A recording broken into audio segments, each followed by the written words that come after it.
Well, hi and welcome to this video on marketing strategies during COVID-19. So we're going to start off with strategies and all the elements that make up that. And certainly if you had a strategy created for this year in January 2020, you need to rip it up, put it in the bin, start again. Reevaluate it and perhaps do it in 90-day cycles is really what today's video is about. Break it up into smaller chunks. So we're going to go through your strategies, what to look at your planning, what a marketing plan looks like, and then also what a marketing toolbox looks like, in terms of social media, emails, Google Ads, etc. All the different types of tools that are available, and there's lots of them. And so you'll get a good look at what they look like. And then finally, we take you into 90-day planning, which is breaking these 90-day strategies into 90-day financial forecasts. And then we actually break that down into a daily plan.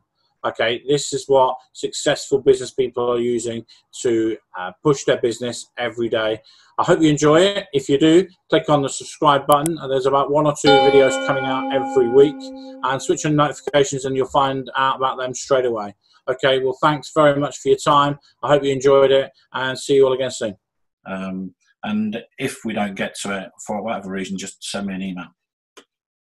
Okay, so I'm going to open up and share screen with you.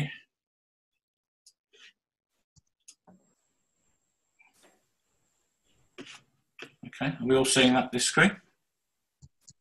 Yeah, yep. Thumbs up, yeah, okay. Yep. See that. You never know with technology.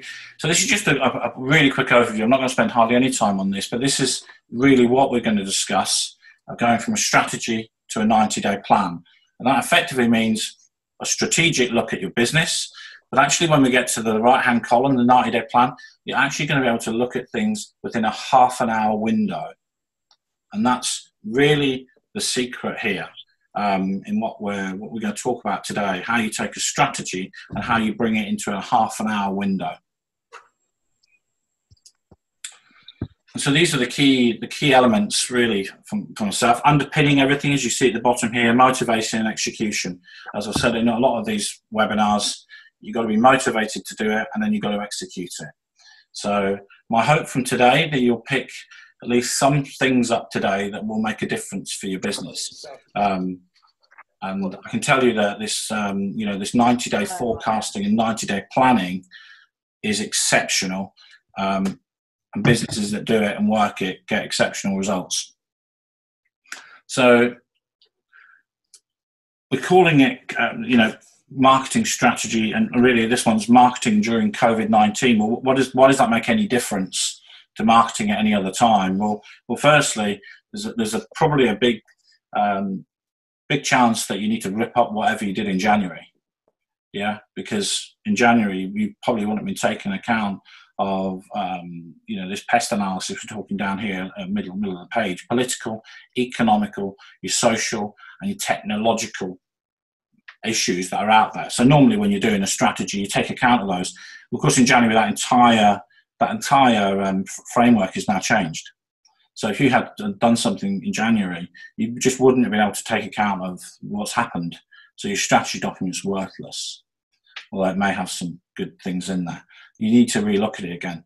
Now, without getting into, you can Google any of this and pick any of this off of Google. That's not what today's about. I'm certainly going to cover off you should be doing these things, researching your market. So what proportion of the market you've got, because it's a bench. If you can do this, some of this is difficult.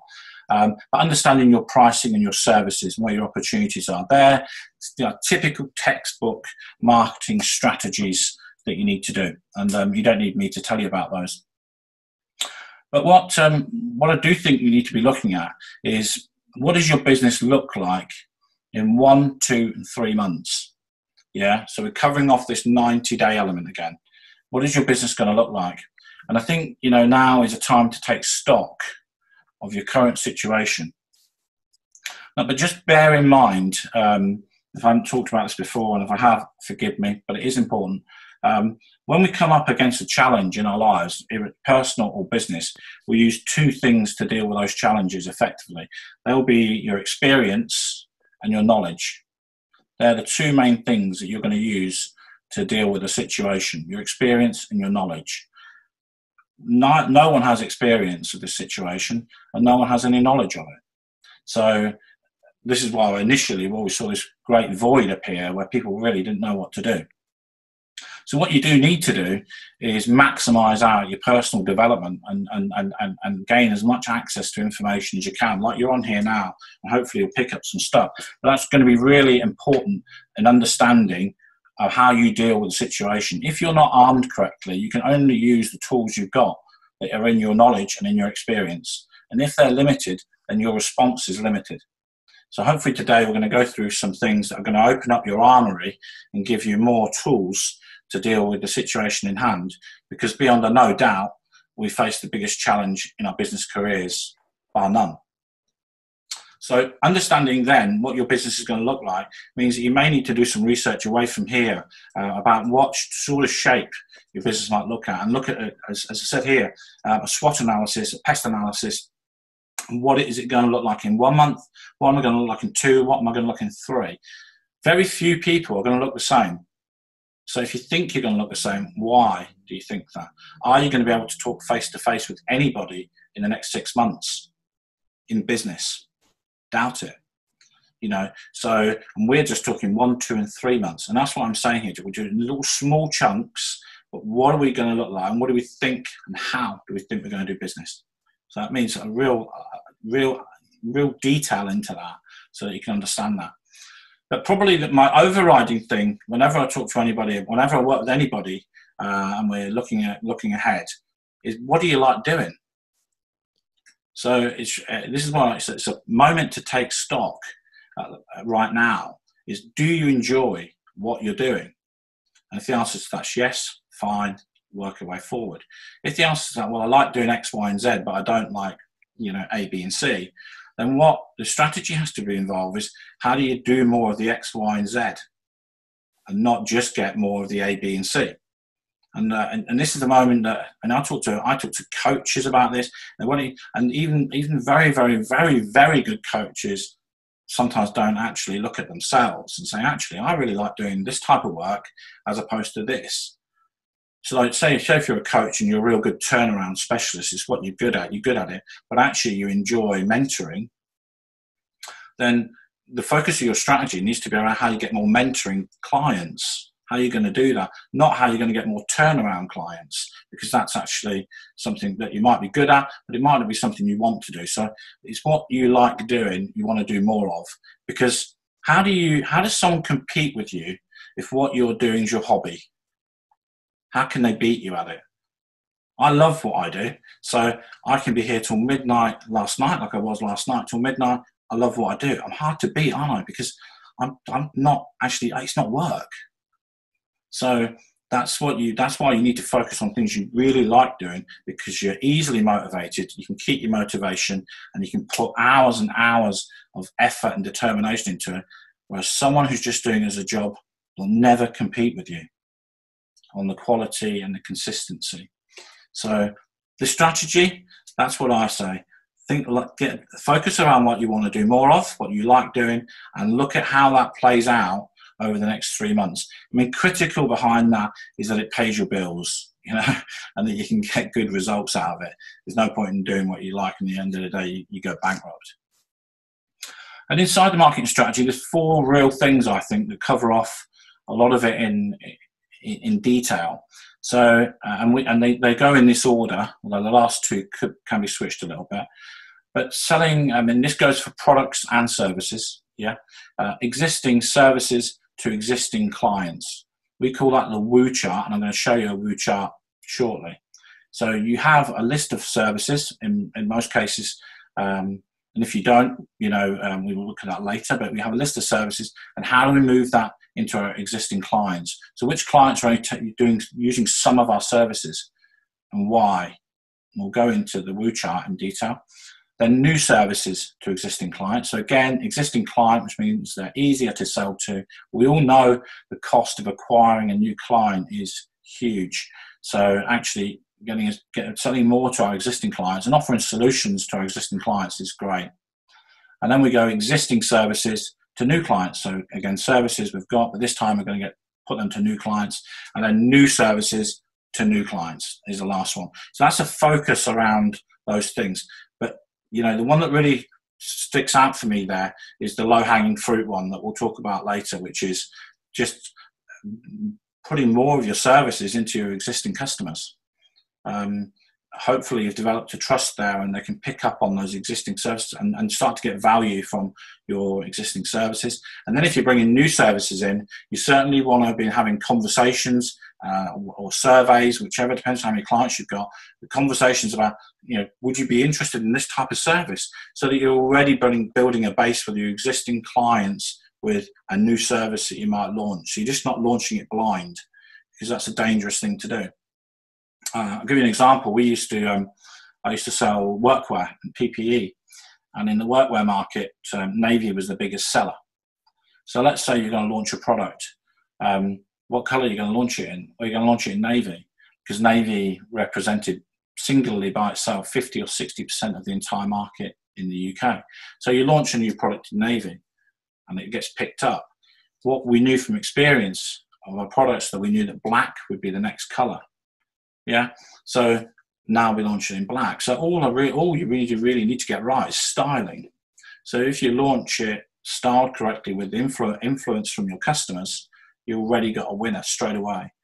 You know the colours, and on you go. And that's doing your bit of market research and doing your product development and getting more sales. So that's the market strategy bit. We all know a strategy is an overview. Really, what we don't do with a strategy is we try and build it into a plan. And what I would suggest in this particular market is that you plan out your month, okay? And I'll give you a quick sneak preview, just see if it works. Can you see that, everybody? Yes. Everyone see that, yeah? Yep. Enough of that. I'll show you any more of that in a minute. So that's what a plan looks like. So in a month plan. So in this particular, some people might do much longer plans, but really when we've got this particular situation around us, we know the environment's changing quite frequently. We know Boris is going to talk on Sunday, and he will change the environment for some of us.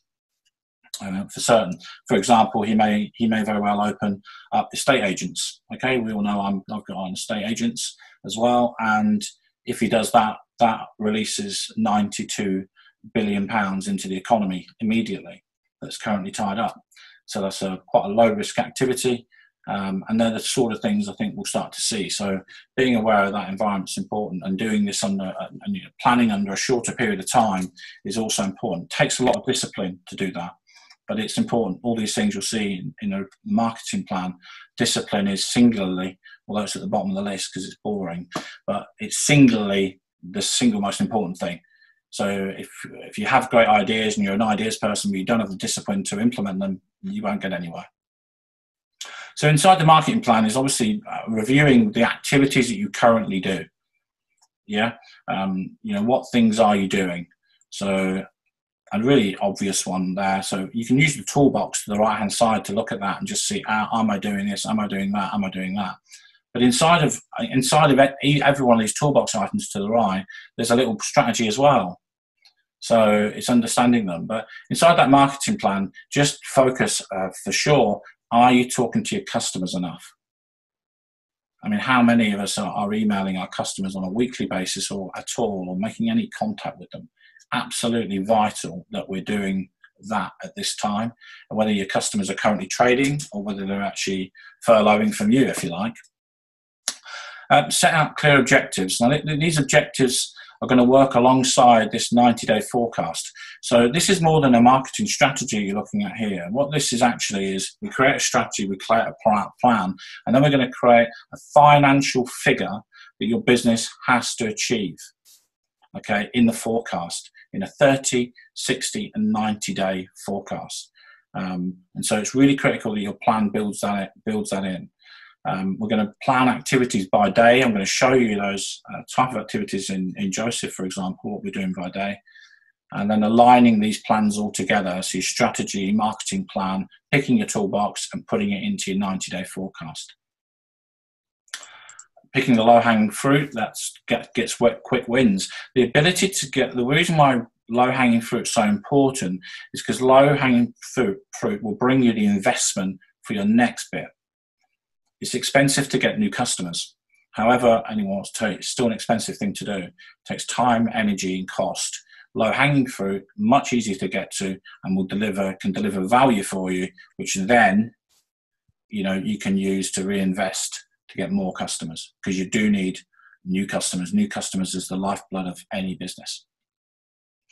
And then looking at your costs, or as I might call them, your investments into your budgeting activity. And we all know about smart budgeting, which is smart marketing, which is making sure that mostly what you do is you try and make sure you can measure it and make sure you can see what you're getting out there as a result, and it's in line with what you thought you were going to do. Review all your existing contacts, so everything you're doing in your marketing, how often you're touching customers, how often you're touching prospects, review all of that. Goal orientated, which is around your objectives, aligning the forecast, as I've said, and this is really when I increase my volume like I am now. Listen to this one. Inquiries. Where this is going to start is actually turning your business. I don't know how many of you do this, but it's absolutely critical that you set a number of inquiries for your business. How many inquiries are you going to get in May, June, July? You need to know that. So in an estate agency world, our entry figure is how many valuations can we do on a property? 100. Okay, we can hit 100. Okay, so from 100, how many of the valuations, how many people were instructors? 60. Okay, we've now got 60 instructions. We've got now 60 properties to sell. How many we sell? 40. We've now sold 40 properties. And what's that worth? It's worth that.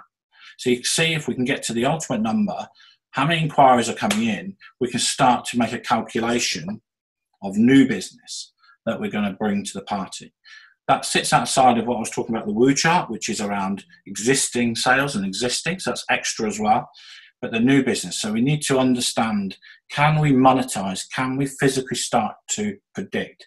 Once you can do this in your company, you've now made it. Yeah, because that's what you need to be able to do.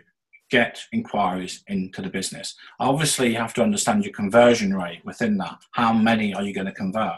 If you're using a CRM system, one out there called Capsule CRM, CAPSULE, real simple little tool. That will give you a running conversion rate on a 30, 60, 90-day process. We'll just keep telling you how good you are at converting your quotes and your proposals. Anyone knows Brian will know that was meant to say proposal.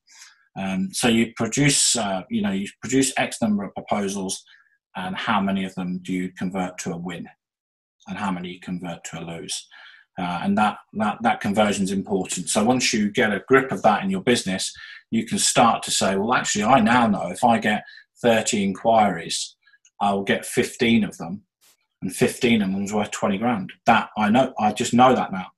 Yeah. And so understanding, everyone's business is different. Some businesses have, constant retained turnover that comes in every month, and others have to go find new sales every month. So the importance of these things is a measure of where you balance it in your own business. But you can see, once you start thinking about your business in those terms, you're now starting to think about growth. Yeah, because every new bit of business we get in is 100% growth, because we didn't have anything to compare it to before. It's brand new. It's 100%. So it's chunky. It's why we all like new business. But I did, my prerequisite to that is, do not let that low-hanging fruit of your existing customers go to waste. Discipline and consistency as well inside of all of this. So there's no point just starting something and doing a few emails and saying emails don't work. Yeah, or doing a few social media posts. Social media posts don't work. You need to be disciplined in your approach to doing it, and you need to be consistent. You'll notice that this meeting is consistently at 11 o'clock on a Tuesday, because I'm trying to get people on here where we're forming some habits, where we make a bit of time. It's easier. If I keep moving this time around, I just won't get the same response. I might get extra people, different people, but I won't get the consistency. And that is marketing to a T. We need to just be consistent about all the things we're doing. So I'm just going to look up and down this marketing toolbox before I move on. So these are all the things. In an ideal world, what you do is you just go, do that one, and you go, yeah, I'm doing LinkedIn, yeah, I'm doing Facebook, yeah, I'm doing Facebook. And it's not about making sure you're doing all of them, because they may not be relevant or they may not bring results. So you only want to do things that you think are right. But do you know if they work? And it doesn't matter what I say. It's not important. It's whether you've tested it or not in your own business. Because it's surprising. Remember when I first got into internet sales, I had a company I took from zero to £40,000 a month selling online PPE and clothing. So it wasn't getting done much at the time when I was doing it. I took a business up to £40,000 a month. And one of the ways we did it was just being open about what products we put on. So we put on a product, a guy put on there, he said, shall I put this product on? And it was railway spec safety trousers. So they're a railway specification. And technically you have to buy through certain ways. To sell that product, it has to be bought in a certain way. And I thought, well, there's just no way we'll sell that online. It was our biggest seller. You know, my experience and my knowledge told me that would be difficult to sell. Yeah. But when I tested it, we got sales. So it goes back to what I was saying before. If you're knowledge and experience, don't sit in that area. You need to test it. Do not assume you know, because in the world of, in the virtual world we're in, anything is possible. You just have to test it. And some people say, well, Instagram's not your market. And I go, really? We get inquiries from Instagram. So TikTok, TikTok's all kids. Really? Well, you know, there's a lot of people on there. So a lot of advertisers on there. So, and in all these markets, advertisers, you know, the big advertisers get there early because they're starting to groom their audience for their product. No question. But test these audiences for yourself. So even though I might say to people that do business to business that Facebook's not the ideal place, it may still be very cheap to get extensive marketing out there about your product. You don't know until you test it. So this is a list, and it's certainly not comprehensive. I think you could run into 200 things you could do in a toolbox, no question. But I think what you need to do in your own business is say, look, what things do I have not tried? What things do I need to do consistently that maybe they do work? Do they work? Oh, I sometimes do emails, but yeah, I don't do them regularly. They're not going to work in that way. Nothing is going to work if you think about it like that. You've got to consistently deliver it. You know, so I think someone on last week's call talked about direct mail. Direct mail is essential. I'll tell you one thing we do, or have done in the past, is we go and look at local websites, yeah, and we evaluate them. And the first thing we do is we say, do they fail the biggest test? Do they look old-fashioned? The first impression test. Do they fail the first impression test? And if they do, we write to them. And we do an 8-point evaluation on the website. Because there's 8 to 10 critical things. We do an 8-point evaluation. We tell them about the website. Handwritten, private and confidential to the directors of that company. Handwritten. Not handwritten, but typed. What do you want to call it? A direct mail letter. Yeah, but personalised and private and confidential. You can't do millions of them. You couldn't afford it. But you can use direct mail, where you might think, what's direct mail? And direct mail can be done in very clever ways these days. So it's really looking at all these things. So we do quite a lot of these things, and I'll show you some of the stuff we do. I just had a chat with a guy this morning saying, you know, do we do SEO? No, we don't do SEO. Yeah, we'll do internal SEO on a website, but we won't do external SEO because I don't believe it brings value to customers quick enough. So have a look down all these things, you know, and make your own list, and then understand that forms part of what your plan is going to look like. And I'll come on to these other 2 aspects now shortly. So we'll move on. So we know what we're talking about here. We've got a strategy, we've got a plan. And inside that plan, we're going to put the tools into the plan. The first thing I'm going to look at is a nice and simplified WOO chart, so a window of opportunity. And this is what you can do with your own customers. So list all your customers down the left-hand side. If you've got a lot of customers and you go, crikey, that's a big job. Well, there's a saying, someone once told me, by the inch is a cinch. Yeah, so just break those big jobs down into little ones. So if you've got 100 customers and you think, I'm struggling for time, just do your first 10 customers and do this process on them. So write the names of your 10 customers down the left-hand side, put your services across the top, and then put a cross into every service that they take. And then the green is going to end up where all your opportunities are. And then speak by phone to these people about these services. Now, in this woo chart here, half of this woo chart is green. So within 10 customers, and this is only a made up chart, as you can tell, but half of the chart is green. And that could be quite consistent with your own customers, depending on how many services you've got. If you are only offering one service, then and you're thinking of growth strategy, you maybe need to be thinking about how you develop into more than one service, or how your service is reshaped to how you can offer more services, thinking about your customers in mind. So if you're doing one particular thing and you might want to open up to do another thing, then talk to your customers about it. Would they be interested in it? But this woo chart, trust me, email your customers, talk to them about this, and get that out there. Make sure you're communicating with woo chart. And here's a bit of maths. Not that I'm that great at maths, but I'm not bad. I wanted to show you about limiting beliefs. A lot of the coaches out there will understand what that is. And basically, you ask a person, how much can you grow your business by? And you go, well, probably 10%. It's just thrown out there, and you're already limiting the business to a belief that you think 10% is about what a business can do, or 20% or 30%. Doesn't really matter. It's just a belief, and looking at this chart becomes quite interesting. So if you can see, I've indicated a base chart of a company doing £300,000. So if you think traditionally, and you go, I'd like to grow that business by 10%, we're going to get £330,000 sales by the end of it. Now, is 10% a bad number? It's a double-digit growth number. It's a good number.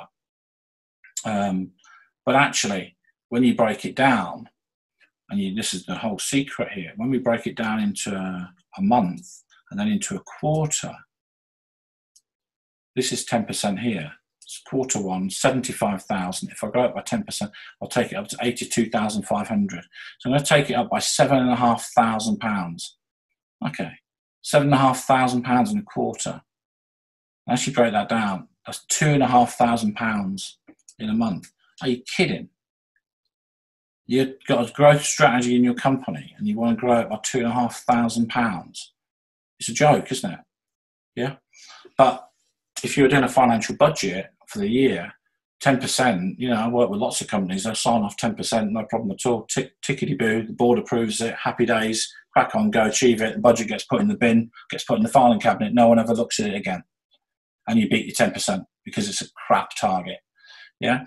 What I'm suggesting you do is think about your 10%, for example, whatever your figure is, but build it up monthly. And then if you look at this example here, that's 10% in the first quarter. But in quarter two, we're going to attempt to do 10% on quarter one. In quarter three, we're going to attempt to do 10% on quarter two. And the same again in quarter four, we're going to attempt to do 10% of what we did in quarter three. The overall result is we get 382,000 by constantly trying to achieve 10% on the previous quarter. And that results in the business growing 28%. Now in Joseph, we target 30% quarter. Yeah, and it's not sustainable very easily at that rate because it's a bloody big stretch. But what the purpose of this is taking big numbers down into making them small, and then therefore you can feel like you can achieve them because they become material and they're easily to understand what it means, and then get the quarter growth and make it a stretch target. So, if 10% quarter isn't stretching your business, there's no point in doing it. You've got to make these targets stretch. And there'll be some debate out there, I'm sure, about when you talk about, having a stretch target and then missing it, because then that's, have you failed?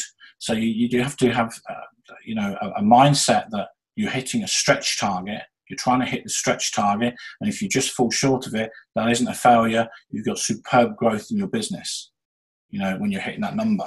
So there's just a real graphic way of showing you how 10% quarter on quarter, when you're looking at your numbers at a quarter basis, and that you actually are looking at them every month, but when you measure them in this way, you're going to get 28% growth in your business if you're focusing to do that, as opposed to focusing to get 10% at the end of the year, looking back and saying, I did 10% extra, whoopee-doo. That isn't going to cut it if you're trying to grow your business. You've got to be looking at it more frequently. So I hope, and then here's the interesting one, which I know for certainly a lot of small businesses, I hear, I'm going to double my business next year. Yeah, brilliant. Okay. Do they actually know what that means? Well, it means you've got to do 30% quarter-on-quarter growth. Okay, so at the end of the first quarter, you've got done 30% more than you did the year before, or the quarter before, depends what you're measuring it to. And then on the next quarter, 30% more, the next 30% more, and the next 30% more. If you achieve that, you'll double your company, your business. And that, in this situation, takes a business doing 300,000 to a business doing 603,000. That's doubling your business. If you just throw out that you're going to double your business and don't have a marketing strategy plan and an understanding and a measuring of that, you just won't do it. Well, you may do, but I'd be very surprised if you're going to achieve that. You need to plan it out. Hopefully that was a good little lesson there, just understanding, lesson, is that the word? In actually understanding those figures, because they help you decide where you're going to go in the next 90 days. In this situation where you actually, potentially a lot of companies have lost a lot of business, but now you've got to refocus back into getting it back. So yeah, it may not be achievable that you can grow based on last year's number or last month or the previous month because of the situation, but be in no doubt, this economy is coming out and it's bouncing back hard. There's going to be hundreds of billions of pounds pumped into this economy right now. These bounce back loans, there's billions of pounds are going to go into the economy. And so if you want to be part of it, you need to be planning to get inquiries, planning to get your services used, get out there and get part of it. Use some of this loans money to help boost your business. That's what it's there for. But there's always risks about taking debt, but certainly that's what it's there for. And I think the numbers will be huge now coming out on these new bounce back loans. So I said a little bit about reporting. This is just a very base level. We do something a bit more detailed than this, but do record where all your inquiries are coming from. In Google, LinkedIn, Facebook, Insta, emails, referrals, other. Understand. We've also got a document. If you want a document, drop me a note just requesting it, where you can record all your source information. So it's really important to get an inquiry. Where did you get the inquiry from? One thing is you don't get inquiries from websites. So you might think, yeah, I've got that from my website. No one ever found your website by itself. Impossible. Something got them to your website. It's not like a high street shop. So understanding how people got to your website is important. Did they get there by Google? Did they get there in any other means? Did you social media drive them there? How did they find your website? So very often you'll see, I've got 30 inquiries from my website. Nonsense. Something else drove them to the website. And that's the key bit you have to understand, because that's the bit that you need to do more of. Great having the website as a capture device. Yeah. So understanding each of these elements, where you're getting your inquiries from, is important, because you can also put against that how much money you're spending on this area. But do make sure you are forecasting a number of inquiries to your business based on your conversion rates and getting a value. That's going to start to open your eyes about how much extra business you can do in your business. So let's go on to marketing plan. And this is May. This is Joseph Creative. This is what we're doing in May. It's not absolutely everything. There are some other little bits and bobs going on. But this is what's going on. So we've got LinkedIn going on, YouTube, more LinkedIn, Facebook, Eventbrite, we've got blogs, got Google Ads, we've got networking events, more networking events. So we're doing all this stuff. Now, I'm not saying you need to do this, or you could even be doing more, but there's a discipline to it. Yeah, we know what we're doing every day. We can change it a little bit. It's not fixed in stone, but there is some magic around what we're doing. Like you have seen, to get people on here today, they're getting reminders, they're getting a final call. Yeah, to just give us the best opportunity to get people to watch what we're doing here. And this is all free stuff. When you start charging like we do normal world, and we take people to events, You know, the same type of things have to go on. When you get people parting with pound notes, it's not easy, and you need to be consistent. So this is all the type of stuff I was talking about. So I could go back to my my strategy document, start to go, yeah, not doing that, doing that, and I can just tick off and highlight, okay, we're doing all of those, they're all now planned into my plan. And that's essentially what we're doing here with the plan. We're starting now to put together a marketing plan. But of course, if I say I'm going to do an email broadcast, what's it going to be about? So you can see how sitting behind every one of these things is a little strategy by itself. Because this just not, okay, I'm not going to wake up on yesterday and decide I'm going to do an email broadcast yesterday. What's it going to be about? Well, it probably will have been about actually today. Or we're building one for next week already for next week's event. So we're looking at all these individual things and creating a little strategy behind them. What am I doing on YouTube? I'm doing a series of what I call C-word things at the moment. I did on my last one yesterday, C-word 7. And so I might do some more. I've got them in there to do them. But I could swap them out because I have other things in play that I can use if I want. So I'm planning, I'm looking around events. Is there anything going on? Boris is going to do something on Sunday. I may react to that and do something on YouTube about it. But what I'm doing is I'm creating a plan, a consistency. So can the resources within Joseph, can we deliver this? I've got Google Ads running. You'll notice they're not running Saturday and Sunday because that's my choice of experience, knowledge and testing, that I don't get very good results in spending money with Google on a Saturday and Sunday. But I could change it now. I could say, well, you know what, I haven't actually tested it in this current environment. I wonder how it would be. And that's the type of thing I'm saying about how we can just change our thought process. My Google Ads run, I think, from 9 till 5.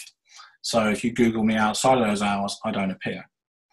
Because that's my choice. Because at the end of the day, we're all putting X amount of money into these activities. But I took an inquiry yesterday afternoon directly from Google Ads. I'm now in play for that business. Quickly on that, something like that, you want to turn it around as fast as you can. So you want to try and improve your conversion rates at this time. That's another thing you can do. That if you were doing exactly the same marketing today as you were doing in January, your business is going to be taking a hit. There's no way you can be generating the same amount of inquiries, and I mean typically, most typical businesses in this situation, your inquiry levels are going to be much lower. So if you want to change that, you must change what you're doing. Otherwise, you're going to continue with slightly improving results as we move forward. So what do I mean by that? Well, look, Google Ads.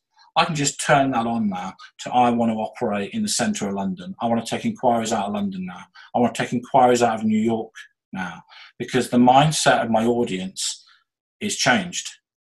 They may not be allowed out for considerable amounts of time. They're certainly not going to see anybody face-to-face selling a website. So some guy in New York City can be sitting there wanting a website. I can speak to him just like the guy around the corner. Neither of us are going face-to-face.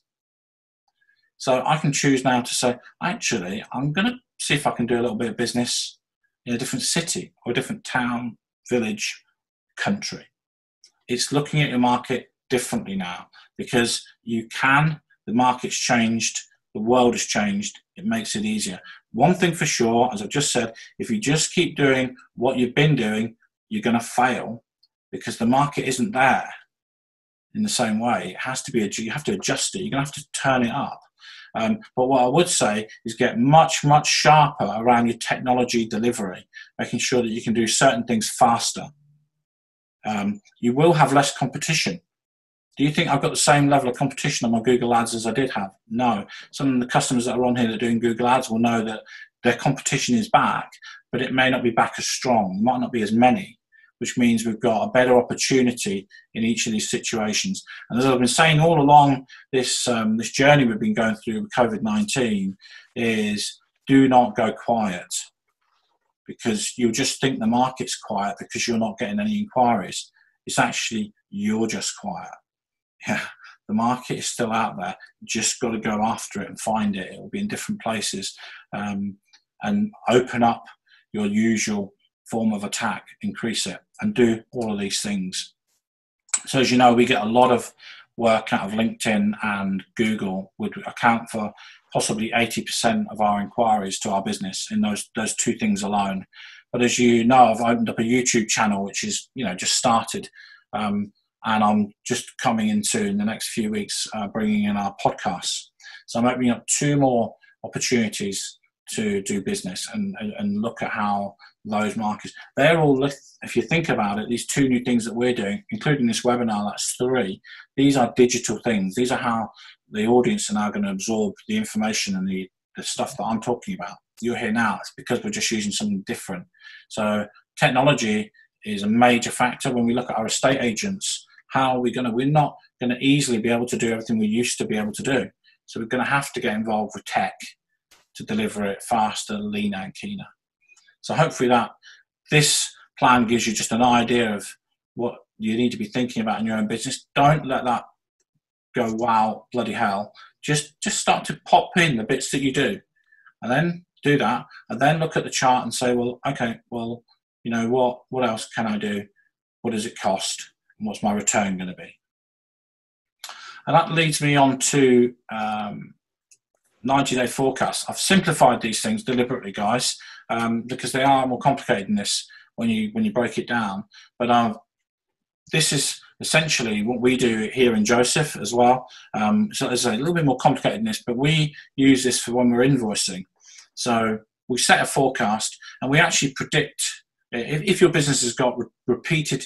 If you get repeated income, then you list down all your customers and put down the income in each month that you're going to get from these customers, and that's going to give you a forecast. It'll come into here, whatever it is. If it's £500 here, yeah, you're just going to build up a forecast of what your business is going to do in the next 90 days. Don't do it to 12 months if you want, but definitely isolate 90 days. It's an absolutely essential that you do this over 90 days and look at it. So you got your 10 customers. Now the Pareto rule applies here, guys. I'm sure most of you heard of it, but 80% of your business will come out of 20% of your customers. So you don't need to list every single customer here, but you do need to list the ones that are developing 80% of your turnover. Okay, and then everything else you can put into other and just estimate that.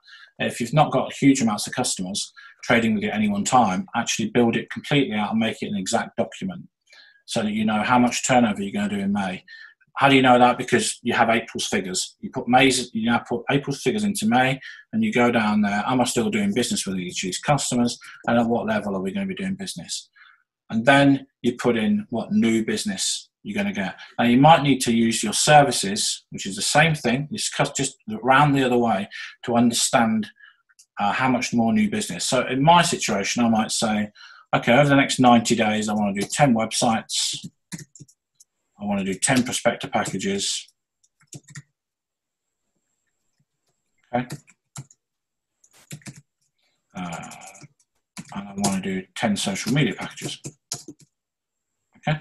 And I might say, that's worth 50,000, say, I wish.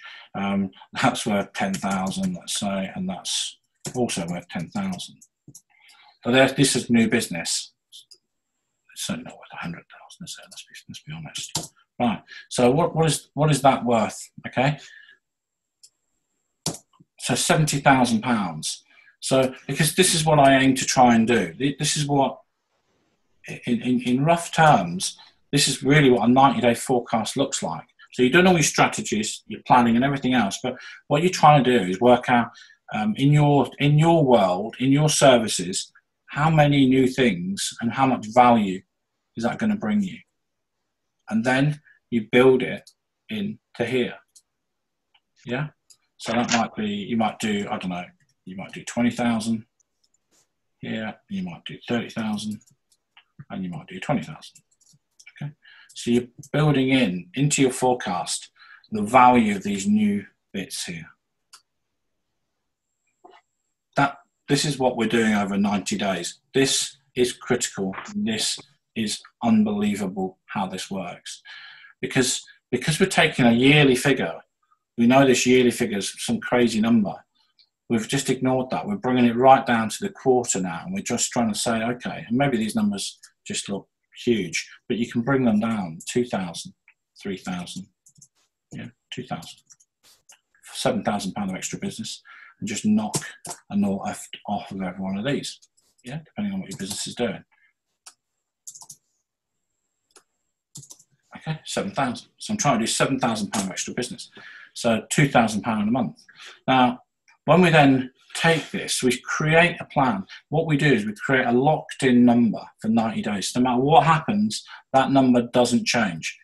Even with respect to COVID-19, COVID-20, doesn't matter. You keep the target locked in that you're trying to achieve. And then you fill out all your numbers in here, yeah? And they will then become your actuals. So initially this will be a forecast, and then you'll overtype it with your actuals and see where you got to. And that's how you'll be focused into hitting that target every month.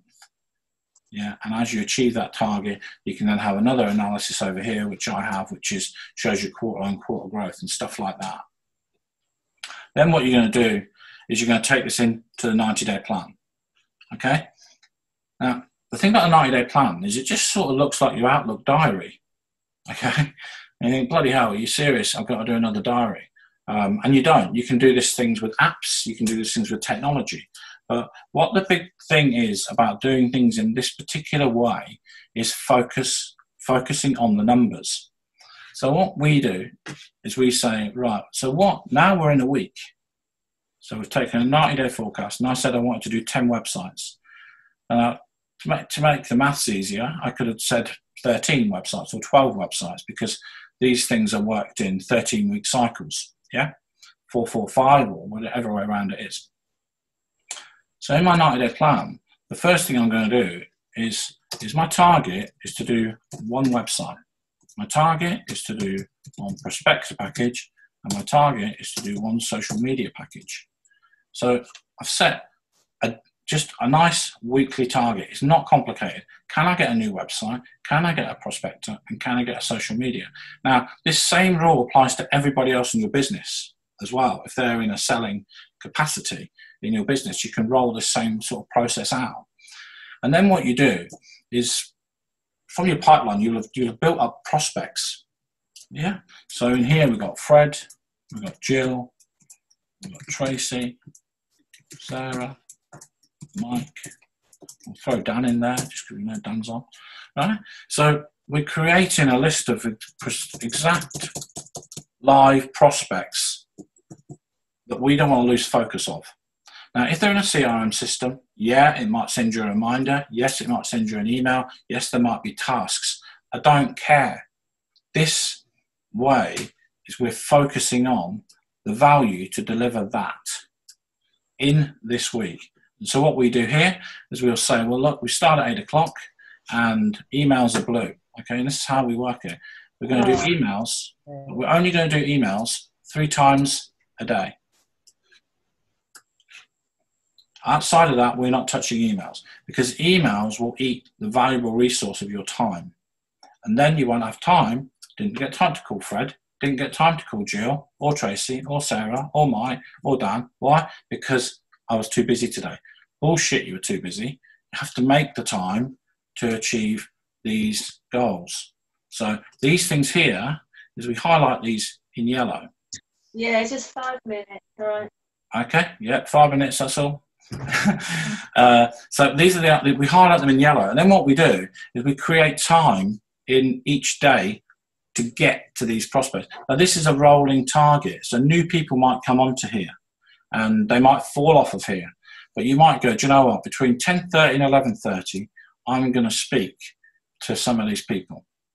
I'm going to make some time again here. Yeah, and now Monday, and I would say, so in here, this is these are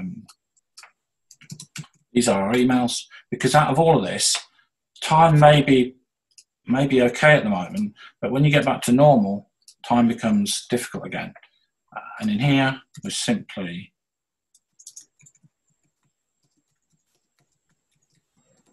following up prospects. Let's turn that on. Okay. And so we're doing this activity. So we're now planning out times in the day to do this activity specifically. And we know that this activity, if we deliver on those three things, we achieve our goal. You see how we've brought down a value, like if we want to double our business, these figures change. If we want to put 30% on, this to me, that might be worth 2-3 grand, that might be worth 2-3 grand, that might be worth 2-3 grand. I've got £6,000 of value there, and I want to build it in straight away into my pipeline. So I'm focusing on, I need to get these things, and these are the people I'm going to get it off. So the bigger this list, the more chance I've got of getting the opportunity. If I let this list move away and they're not in mind, I forget to ring Fred, Jill, or Tracy, the chances are someone else will have got to them and took the business away before I get the chance. So it's just keeping this front of mind at all times, and that plans out your day. And I would have this live on your desktop when you're working this particular way, and you can block out this time in your Outlook so that it does integrate your diary with whoever else might be looking at it. And we use this 6-day week. So, you know, if we want to work Saturdays, we can do.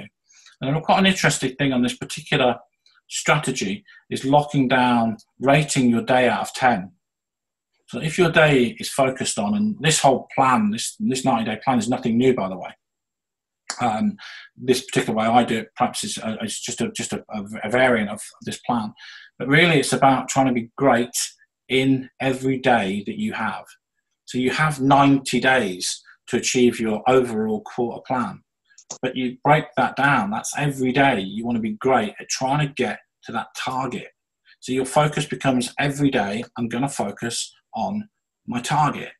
And today I'm going to spend this amount of time. But you wouldn't plan that by the day, you'd plan that by the week. You plan out every day and the amount of time, and you push that into your Outlook calendar as well. This is time you're going to take out and work on this stuff. Shut down those emails. Create the time as well. Those emails are not priority over your planning. This should be done on a Sunday night or a Friday afternoon, where you plan out what you're going to do the following week, of where you're going to spend the time to work on your business or the yellow element of your business to grow it, and planning it out. Why should an email then popping in take priority over the plan for your business? Yeah, but there could be something in there urgent. If it's urgent, a customer will call you, okay? And if they don't, it's ridiculous. They should call you. And if not, you're still covering it 3 times a day, okay? So you've still got your moments of your emails. This other time can be full of all sorts of stuff. And really what I do is, like admin, I turn it grey. So I'll go, okay, that's my admin day. Yeah. No one likes doing admin. Maybe some people do. But you push your admin. But what you're then doing, you're disciplining to do your admin on a certain day as well. Yeah. Now, at this particular time we're in, there is more time available, but still strategizing that I'm going to do my admin on a Friday. I'm making time, not making excuses to do this stuff. And it's funny enough, even though we're business owners, it's ever so easy to make excuses about not doing the prospect stuff. Yeah, because we might not want to call somebody. I mean, business owners, a lot of them are scared of making that call. Don't be. Make the call. What's the worst that can happen? They're not going to shoot you. Okay, and that's pretty much how this system works. Starting with a strategy, moving it into a forecast, a plan and a forecast, and then delivering it in a day-by-day basis. If you adapt this type of system, a variant of it, you're going to get much bigger results in the business. In my experience, I've got 2 companies turning over £1 million, and this type of approach is used, and it delivers results. Sometimes when you get bigger, you need to systemize it into different systems, you know, CRMs and other things. But the focus really is keeping these prospects front of mind. Okie dokie, I'll stop sharing that. I hope you enjoyed that. Any questions from anybody? You want to shout them out, or